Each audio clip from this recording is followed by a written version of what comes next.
Assalamualaikum warahmatullahi wabarakatuh. Selamat pagi, selamat siang, selamat sore semuanya.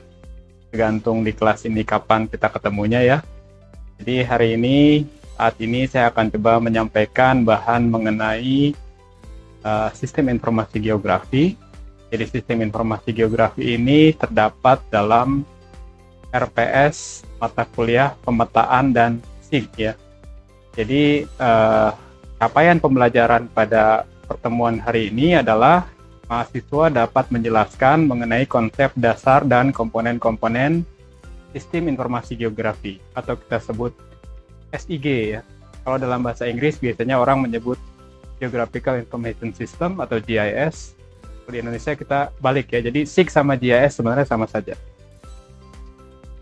Baik, pokok bahasan kita hari ini ada 4 ya. Jadi kita akan bicara mengenai definisi, kemudian kita juga akan bicara mengenai apa saja komponen utama SIG, kemudian kita juga akan membicarakan sedikit mengenai yang disebut data spasial, kemudian juga format data spasial. Baik, kita masuk ke definisi. Ya, jadi kalau definisi dari SIG itu bisa kita bisa pisah-pisahkan secara etimologi dan juga secara harfiah ya. Secara etimologi artinya secara tata bahasa, SIG itu ada 3 kata di dalamnya. Yang pertama sistem, yang kedua informasi, yang ketiga geografi. Jadi sistem itu merupakan suatu kesatuan rangkaian yang berkaitan dan tidak terpisahkan yang terdiri dari input, proses, dan output. Informasi, tentu saja ini biasa kita dengar sekarang ya di zaman informasi. Jadi kalau pengertian secara etimologi informasi adalah kaitan antar data atau sintaks dan pengertiannya atau semantik. Nah, bicara mengenai sistem dan informasi sebenarnya pada saat sekarang ini ya, zaman orang sebutnya zaman 4.0, sistem informasi itu menjadi sangat penting dan biasanya sudah menjadi kebutuhan ya. Misalnya sistem informasi akademik kalau di kampus, atau sistem informasi kependudukan ya, atau sistem informasi lainnya. Jadi sistem informasi itu sudah biasa kita dengar.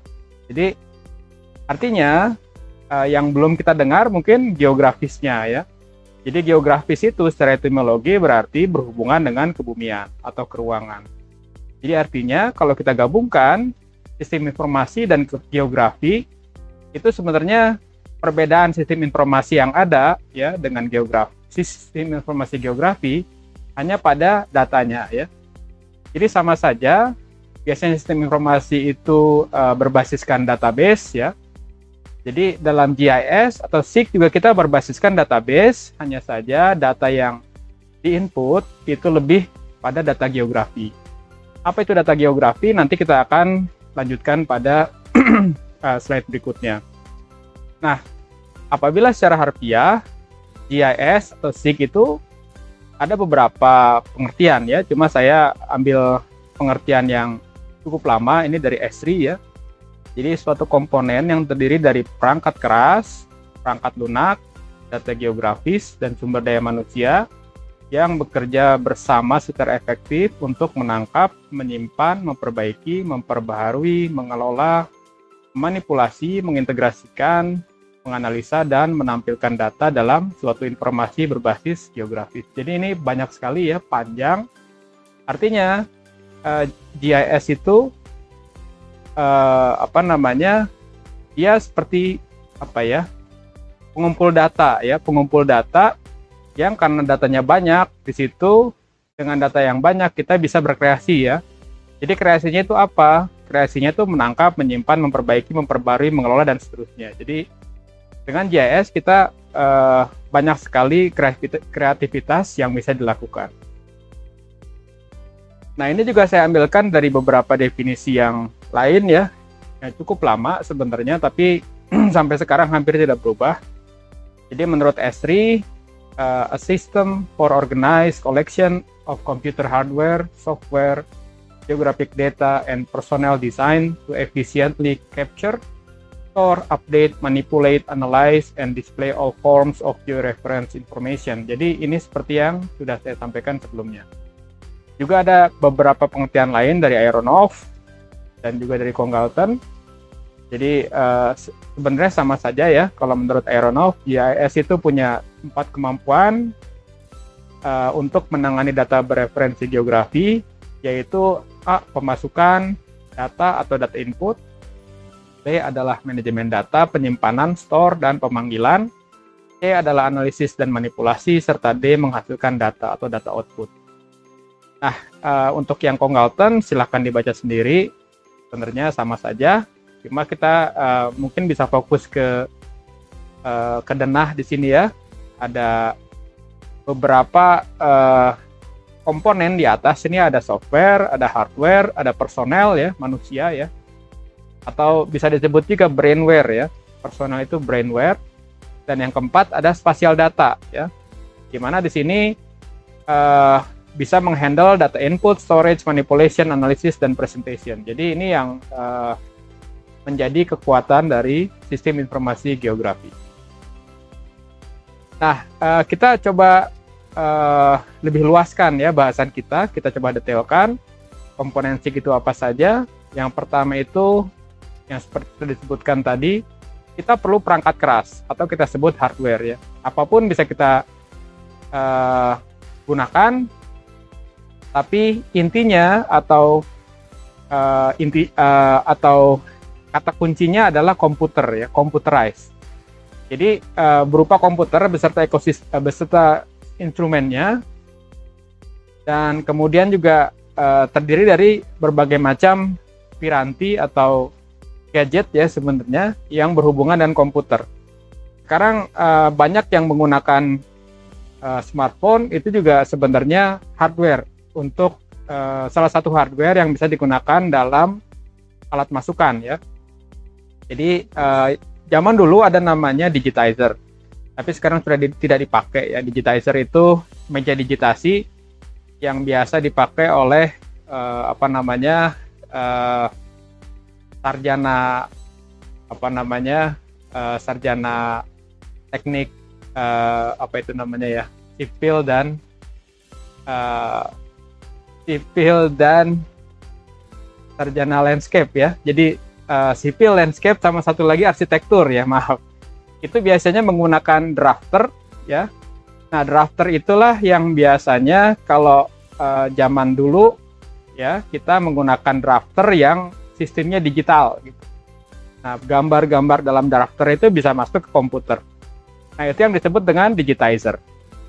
Nah, sekarang sudah hampir tidak dipakai karena kebanyakan jenis-jenis peta sudah JPEG atau model digital sudah banyak, dan kalaupun misalnya kita melakukan digitasi, biasanya kita menggunakan scanner ya. Scanner, kemudian datanya di-scan ya, peta ininya di-scan, kemudian dari scanning itu bisa kita masukkan ke software, nanti ada perangkat lunak dan kemudian kita digitasi. Nah, itu alat input ya. Kemudian yang kedua alat processing. Processing kita pasti perlu komputer ya. Kita perlu CPU, ada disk drive, dan seterusnya. Kemudian alat output, kita perlu semacam alat-alat printer seperti itu ya. Atau sekarang sudah zamannya paperless, jadi biasanya output peta itu sudah dalam bentuk JPEG atau PDF. Nah, yang kedua adalah perangkat lunak. Jadi perangkat lunak merupakan aplikasi ya, software atau aplikasi, di mana di situ memang diperlukan ya. Jadi kita tidak usah bahas lebih banyak karena ini sebenarnya domainnya para engineer ya, computer engineer, pada software developer dan seterusnya. Jadi kalau untuk pengguna, mungkin yang perlu kita bicarakan adalah apakah aplikasi ini pertama berbayar atau open source ya. Yang berbayar biasanya yang paling terkenal itu ArcGIS namanya. ArcGIS. Yang open source yang terkenal sekarang namanya QGIS. Jadi kedua software ini atau aplikasi ini masih dipergunakan secara mandiri ya. Maksudnya PC standalone gitu, ataupun secara internet ya, web gitu, web based. Jadi dua-duanya masih dipakai, dan penggunanya juga banyak ya. Tapi saling saling bisa berbagi data antara keduanya. Nah, kemudian yang ketiga yang paling penting sebenarnya brainware. Brainware itu terkait manusia ya. Kita percuma bicara, wah ini canggih, GIS canggih, tapi kalau orangnya nggak mau belajar, nggak mau apa istilahnya, nggak mau mempelajari dan tidak mastering ya, tidak mengerti GIS itu untuk apa, itu akan jadi tidak berjalan juga. Makanya di sini intelijensia manusia itu menjadi berperan sangat penting ya, karena manusia memiliki kemampuan untuk mengarahkan ini teknologi mau digunakan untuk apa gitu. Nah, ini yang ketiga. Yang keempat adalah data spasial tentu saja ya. Jadi data spasial itu ada dua ya.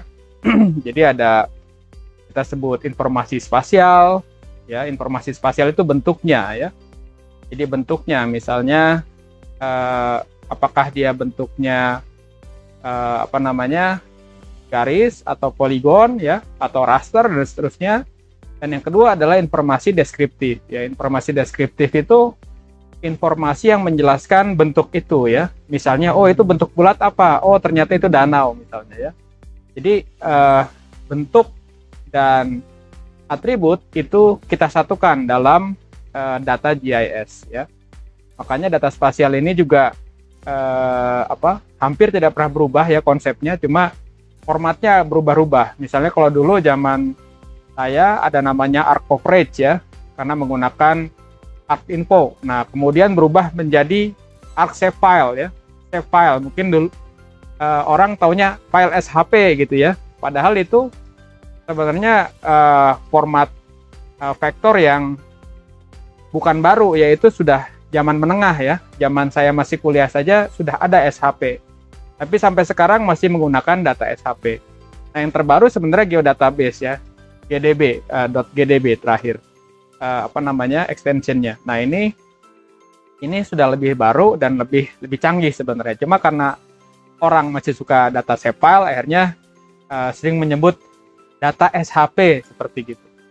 Ya, jadi data SHP atau save file itu sebenarnya gabungan antara bentuk dan deskriptif gitu ya. Nanti kita akan pelajari lebih lanjut di bagian yang lain.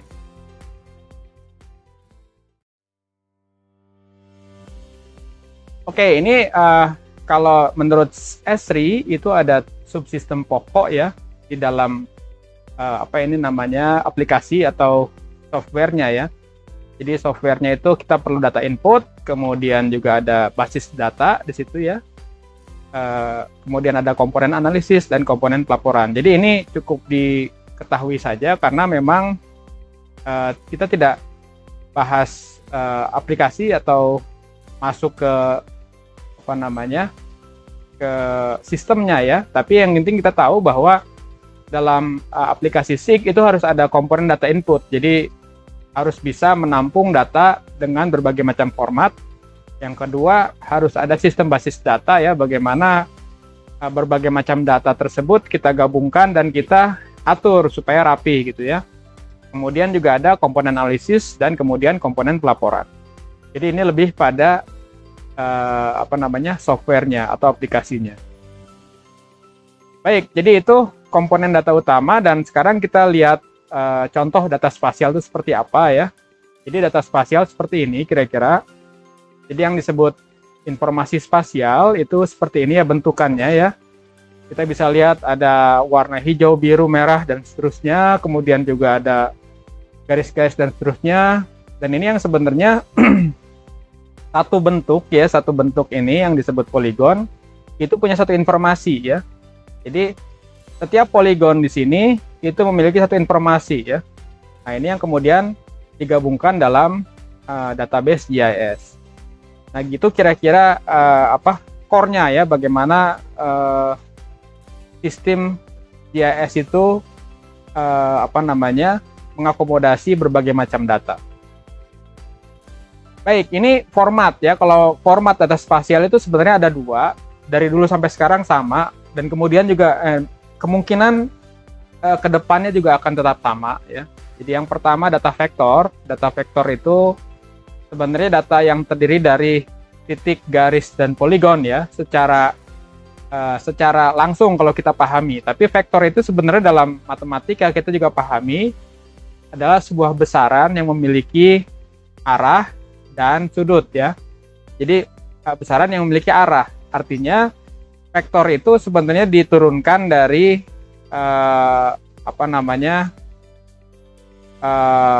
konsep vektor di matematika ya. Jadi artinya ada X dan Y dan seterusnya. Nah, secara praktis vektor itu kita bisa pahami sebagai bumi kita representasikan sebagai suatu mozaik dari garis atau arc line, poligon atau daerah yang dibatasi oleh garis yang berawal dan berakhir pada titik yang sama, dan yang terakhir adalah titik atau poin ya. Artinya poin ini adalah titik yang memiliki informasi ya.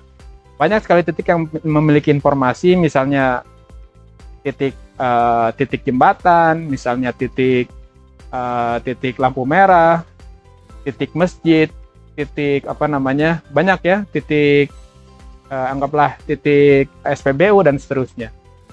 Nah, data vektor memiliki keuntungan utama yaitu ketepatan dalam merepresentasikan fitur, titik, batasan, dan garis lurus. Jadi data ini sangat berguna untuk analisis yang membutuhkan ketepatan posisi, misalnya pada basis data peta-peta kadastral ya, peta-peta hak milik. Contoh penggunaan lainnya adalah untuk mendefinisikan hubungan spasial dari beberapa fitur. Dan kelemahan data vektor yang utama adalah biasanya dia susah dalam mengakomodasi data atau perubahan gradual ya.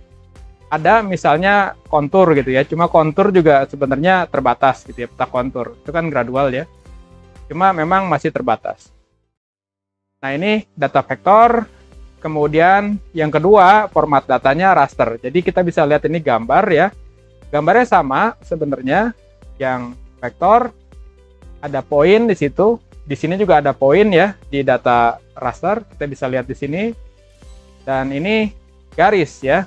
Garisnya dalam data raster berbentuk seperti ini. Nah, kalau poligon seperti ini sama saja sebenarnya dengan ini ya. Cuma berbeda format ya. Jadi pada data raster, objek geografis direpresentasikan sebagai struktur sel grid yang disebut dengan pixel atau picture element. Picture element atau pixel ini sering kita dengar ya. Biasanya untuk beli HP berapa megapiksel dan seterusnya pada kameranya misalnya. Nah, pada data raster, resolusi atau definisi visual tergantung pada ukuran pikselnya. Biasanya resolusi piksel menggambarkan ukuran sebenarnya di permukaan bumi yang diwakili oleh setiap piksel pada citra biasanya ya. Tapi juga tidak demikian adanya kalau kita buat di kamera, itu tidak berhubungan. Tapi ketika kita bicara pemetaan akan seperti itu. Nah, kemudian semakin kecil ukuran permukaan bumi yang direpresentasikan oleh satu sel, semakin tinggi resolusinya.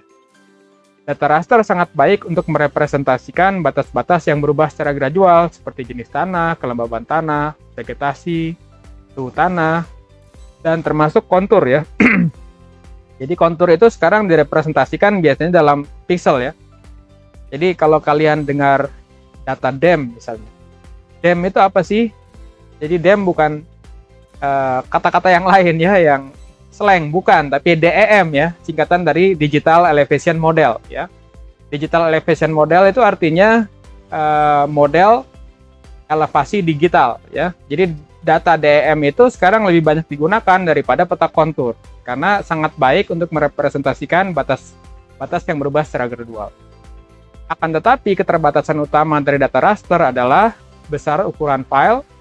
Jadi kalau kita punya peta yang semuanya raster itu semakin besar ya, semakin besar resolusi maka semakin besar pula ukuran filenya. Jadi saya pernah dulu punya data DEM seluruh Indonesia ya, Digital Elevation Model seluruh Indonesia dengan resolusi 30 meter, itu satu filenya 12 GB ya. Jadi lebih besar daripada film-film yang suka kalian download ya, kalau suka mendownload film. Nah, kira-kira seperti itu ya raster. Jadi mungkin bahan kita selesaikan sampai ini sekarang. Jadi pada bahasan ini kita sudah sampaikan dasar-dasar sistem informasi geografis. Demikian yang bisa saya sampaikan. Mohon maaf kalau misalnya banyak kekurangan. Terima kasih. Assalamualaikum warahmatullahi wabarakatuh.